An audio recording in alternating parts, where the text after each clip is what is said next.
Okay students, तो आज का टॉपिक है इक्वलिटी ऑफ मैट्रिसेस।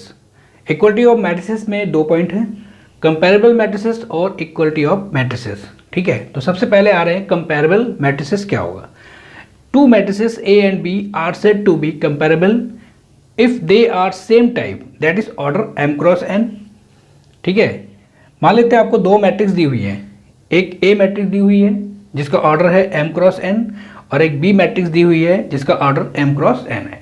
अगर दो मैट्रिक्स का ऑर्डर सेम है, जैसे ये भी एम क्रॉस एन ऑर्डर की मैट्रिक्स है और ये भी एम क्रॉस एन ऑर्डर की मैट्रिक्स है, तो ये दोनों मैट्रिक्स कंपैरेबल मैट्रिक्स कहलाएंगी। ठीक है, जैसे सपोज आपको एक मैट्रिक्स दी हुई है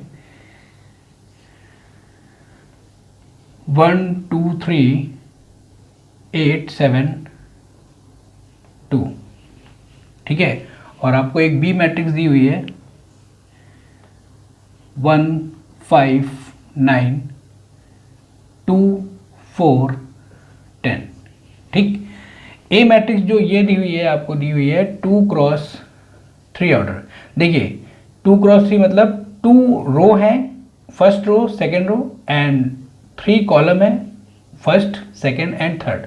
तो 2 रो हैं और 3 कॉलम है, तो इसका ऑर्डर हो गया आपका 2 क्रॉस 3। बी मैट्रिक्स में आते हैं, इसमें भी 2 रो हैं 1 2 और इसमें 3 कॉलम है 1 2 3, तो ये भी आपकी 2 क्रॉस 3 ऑर्डर की मैट्रिक्स हो गई। ठीक है, तो ये दोनों ही मैट्रिक्स का ऑर्डर सेम है, ये भी 2 क्रॉस 3 ऑर्डर की मैट्रिक्स है और ये भी 2 क्रॉस 3 ऑर्डर की मैट्रिक्स है, इसलिए ए और बी कंपैरेबल मैट्रिक्स होंगी। ओके, ठीक, चलिए next point, equality of matrices क्या होती हैं।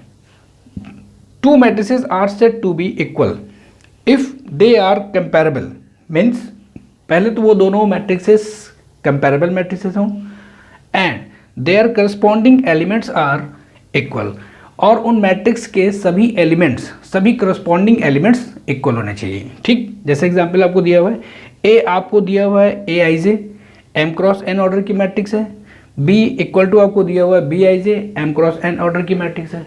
तो यहाँ पे देखिए दो मैट्रिक्स के ऑर्डर सेम हो गए, जब ऑर्डर सेम होता है तो उन्हें हम कहते हैं कंपैरेबल मैट्रिसेस। ठीक, तो यहाँ पे ए और बी मैट्रिसेस कंपैरेबल मैट्रिसेस हो गई। ठीक, अब अगर if A equal to B, अगर दो मैट्रिक्स हमें इक्वल करनी है तो उनके एलिमेंट्स भी बराबर होने चाहिए, करस्पॉन्डिंग एलिमेंट्स बराबर होने चाहिए। मीन्स ए का एलिमेंट है आपका ए आई जे और बी का एलिमेंट्स हैं बी आई जे, तो ये दोनों ही आपको करस्पॉन्डिंग एलिमेंट होंगे, दोनों के करस्पॉन्डिंग एलिमेंट्स टोटल बराबर होने चाहिए। ओके, तो जैसे एग्जांपल दिया हुआ है आपको, ए मैट्रिक्स आपको दी हुई है 2 3 7 -1 2 9, यहाँ पे देखिए 2 रो हैं और 3 कॉलम है।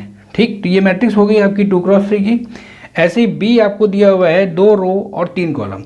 ठीक है, एक रो 2 रो 1 2 3 और 3 कॉलम है, तो ये भी 2 क्रॉस 3 ऑर्डर की मैट्रिक्स हो गई। तो यहाँ पे देखिए ए भी 2 क्रॉस 3 मैट्रिक्स की है, 2 क्रॉस 3 ऑर्डर की मैट्रिक्स है और बी भी 2 क्रॉस 3 ऑर्डर की मैट्रिक्स है, तो ये दोनों मैट्रिक्स आपकी कंपैरेबल मैट्रिक्स हो गई। ठीक, अब देखते हैं इसके एलिमेंट्स क्या बराबर हैं।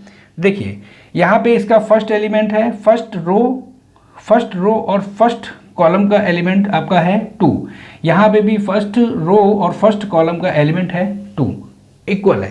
तो यहाँ पे देखिए कि सभी करस्पॉन्डिंग एलिमेंट, ये देखिए 2 ये 2 ये 3 ये 3 ये 7 यानी कि 7 ये 7 ये -1 ये -1 ये 2 और ये 9 और ये 9, तो ए के करस्पॉन्डिंग एलिमेंट्स बी के करस्पॉन्डिंग एलिमेंट्स के बराबर है।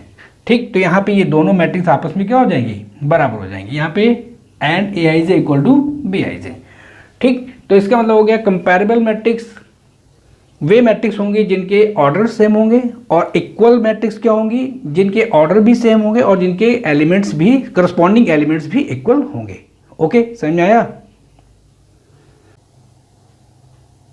ओके, नेक्स्ट पॉइंट है multiplication of A matrix bye a scalar. ठीक है, किसी मैट्रिक्स में किसी स्केलर का मल्टीप्लाई करें तो क्या होता है। ठीक है, मान लेते हैं ए आपको मैट्रिक्स दी हुई है, if A equal to A I J M cross N order की मैट्रिक्स है ए।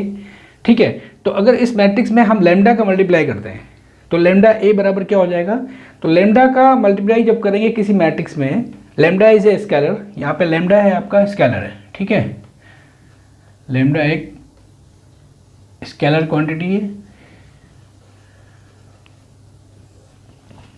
जब लैम्डा का मल्टीप्लाई करेंगे तो मैट्रिक्स के सभी एलिमेंट्स में इसका मल्टीप्लाई हो जाएगा, यानी कि लैम्डा ए आई जे।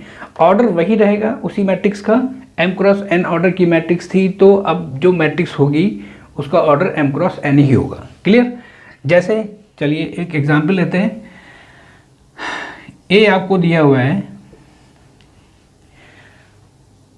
5 2 1 3 7 4, ठीक। ये आपको 2 क्रॉस 3 की एक मैट्रिक्स दी हुई है ए।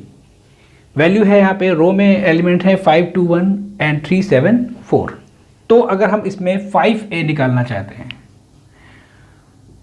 मैट्रिक्स में हम 5 का मल्टीप्लाई करना चाहते हैं, ठीक है, तो क्या हो गया 5a, a की वैल्यू रख देते हैं, a is a matrix 5 2 1 and 3 7 4। तो 5 का अंदर जब मल्टीप्लाई करेंगे तो सभी एलिमेंट्स से मल्टीप्लाई करेंगे, ठीक है। तो ये आपका आ जाएगा 5 5 या 25, 5 2 या 10, 5 1 या 5, 5 3 या 15, 5 7 या 35 एंड 5 4 या 20। ये 2 क्रॉस 3 ऑर्डर की मैट्रिक्स थी, अभी भी ये 2 क्रॉस 3 ऑर्डर की मैट्रिक्स होगी। अगर किसी स्केलर का किसी मैट्रिक्स में मल्टीप्लाई करेंगे तो उसके ऑर्डर में कोई चेंज नहीं होगा। तो ये आपका आंसर आ गया 5a, ठीक। मान लेते हैं अगर हमें 2a निकालना होता, सपोज 2a, तो 2a यानी कि 2a की वैल्यू पुट कर देंगे 5 2 1 3 7 4, ठीक है। तो जब 2 का मल्टीप्लाई करेंगे तो आपके ये आपका आ जाएगा 2 5 जा 10, 2 2 जा 4, 2 1 जा 2, 2 3 जा 6, 2 7 जा 14, 2 4 जा 8। ये पहले भी 2 क्रॉस 3 की मैट्रिक्स थी और अभी भी ये 2 क्रॉस 3 की मैट्रिक्स होगी, सिर्फ अंदर एलिमेंट्स में मल्टीप्लाई हो गया है 2 का, ठीक। ऑर्डर आपका 2 क्रॉस 3 ही रहेगा। क्लियर? ये आपका आ गया 2a। लेट अगर लैम्डा इक्वल टू -1 हो जाए, ठीक है, इसको हटा देते हैं।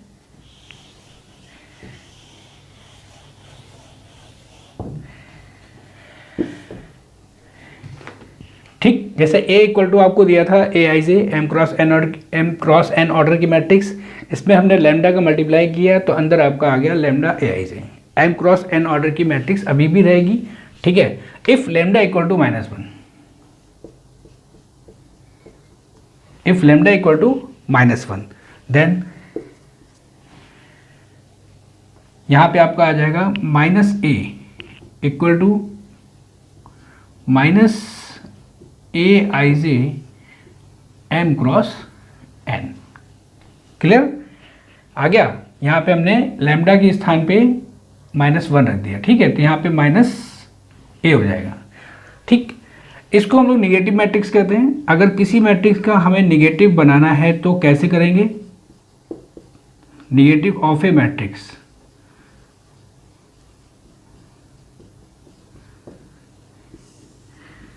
ठीक। अगर किसी मैट्रिक्स का हमें निगेटिव मैट्रिक्स बनाना है तो क्या करेंगे? हम उस मैट्रिक्स में -1 का मल्टीप्लाई कर देंगे, ठीक है। जैसे यहाँ पे मैंने जो बात कही लैम्डा इक्वल टू -1, ठीक है, टेकिंग लैम्डा इक्वल टू -1, ठीक है, that implies -1 into a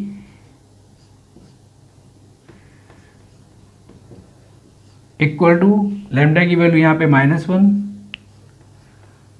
into A I J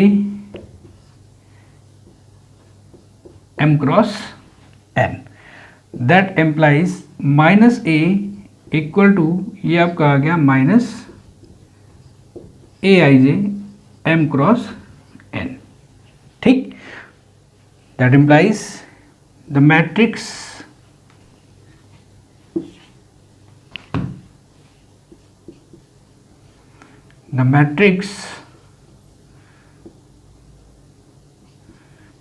-a is called the negative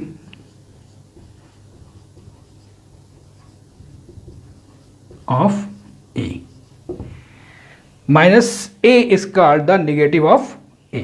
clear? ठीक, चलिए next point, properties of scalar multiplication. ठीक है, अगर हम स्केलर मल्टीप्लाई करते हैं किसी मैट्रिक्स के साथ तो उसकी प्रॉपर्टी क्या होती है, जरा ये देखते हैं। ठीक, इसको हटा देते हैं।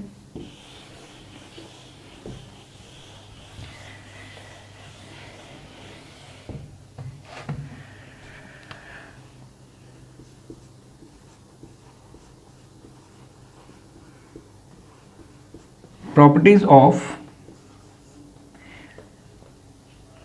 किसी मैट्रिक्स में स्केलर का मल्टीप्लाई कर रहे हैं, ठीक है, तो properties of scalar multiplication.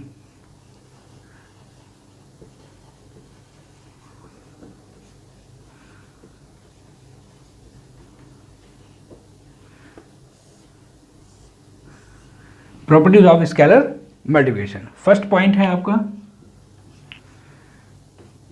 Lambda into A equal to A into lambda. मतलब किसी मैट्रिक्स में लैम्डा का अगर लेफ्ट साइड से मल्टीप्लाई करें या उसी मैट्रिक्स में हम लैम्डा का राइट साइड से मल्टीप्लाई करें तो दोनों इक्वल होते हैं। ठीक है, okay. Second point,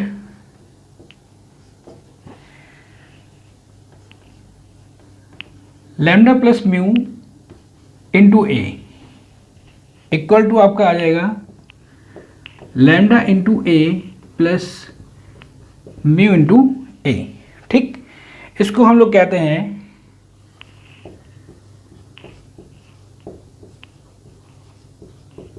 distributive law. Lambda plus mu into A equal to आपका आ जाएगा lambda into A plus mu into A. Clear? Third point, lambda into A plus B.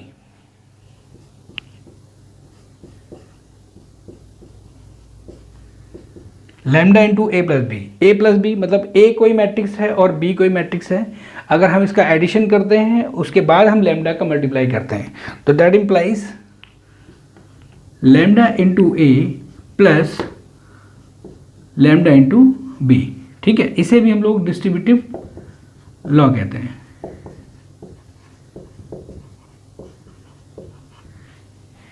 Clear? आगे समझ में? तो that is the properties of scalar multiplication. ठीक है, scalar multiply with the matrix. Clear? आगे समझ में? Multiplication of A matrix bye a scalar. ठीक है, तो आज के लिए हम लोग इतना ही रखते हैं। अभी नेक्स्ट पॉइंट हम लोग और आगे पढ़ेंगे। ओके।